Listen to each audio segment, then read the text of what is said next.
Hello my dear Karnataka farmer champions, welcome back to KPC classes. So ಇವಾಗ ಮತ್ತೆ common ಆಗಿ ಎಲ್ಲರಿಗೂ ಒಂದು ಕನ್ಫ್ಯೂಷನ್ ಇದೆ, ಡೌಟ್ ಇದೆ ರಿಗಾರ್ಡಿಂಗ್ PGCET 2026. ಎಸ್, ಇವಾಗ ರೀಸೆಂಟ್ ಆಗಿ ನಿಮ್ದು ರ್ಯಾಂಕ್ ಲಿಸ್ಟ್ ಕೂಡ ಡಿಕ್ಲೇರ್ಡ್ ಆಗಿದೆ. ಓಕೆ, ಸೊ ಇವಾಗ ನೆಕ್ಸ್ಟ್ ಪ್ರೋಸೆಸ್ ಏನು, ಸೊ ನೆಕ್ಸ್ಟ್ ಚಾಯ್ಸ್ ಫಿಲ್ಲಿಂಗ್ ಯಾವ ರೀತಿ ಇರುತ್ತೆ, ಯಾವಾಗ ಸ್ಟಾರ್ಟ್ ಆಗುತ್ತೆ ಅಂತ ಪ್ರತಿಯೊಬ್ರು ಮೆಸೇಜ್ ಆಗ್ತಿದ್ದೀರಾ, ಕೇಳ್ತಿದ್ದೀರಾ. Okay, so no need to worry. ನಿಮ್ದು ಚಾಯ್ಸ್ ಫಿಲ್ಲಿಂಗ್ ಬಂದ್ಬಿಟ್ಟು ಫಸ್ಟ್ ರೌಂಡ್ ಚಾಯ್ಸ್ ಫಿಲ್ಲಿಂಗ್ ಬಂದ್ಬಿಟ್ಟು ಇನ್ನಷ್ಟು ಕೆಲವೇ ದಿನಗಳಲ್ಲಿ ಸ್ಟಾರ್ಟ್ ಆಗೋ ಚಾನ್ಸಸ್ ಇದೆ. ಓಕೆ, ಸೊ ಈ ವೀಕ್ ಕೂಡ ಬರ್ಬೋದು, ಇಲ್ಲ ನೆಕ್ಸ್ಟ್ ವೀಕ್ ನಲ್ಲಿ ಡೆಫಿನೆಟ್ಲಿ ನಿಮ್ದು ಚಾಯ್ಸ್ ಫಿಲ್ಲಿಂಗ್ ಸ್ಟಾರ್ಟ್ ಆಗುತ್ತೆ.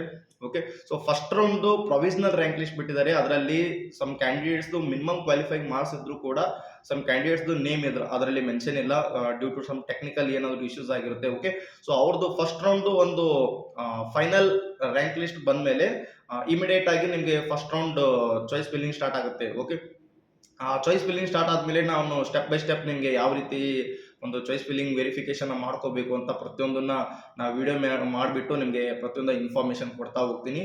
ಓಕೆ, ಸೊ ಟೆನ್ಷನ್ ತಗೋಬೇಡಿ, ವಿತಿನ್ ವೀಕ್ ನಲ್ಲಿ ನಿಮ್ದು ಚಾಯ್ಸ್ ಫಿಲ್ಲಿಂಗ್ ಸ್ಟಾರ್ಟ್ ಆಗುತ್ತೆ.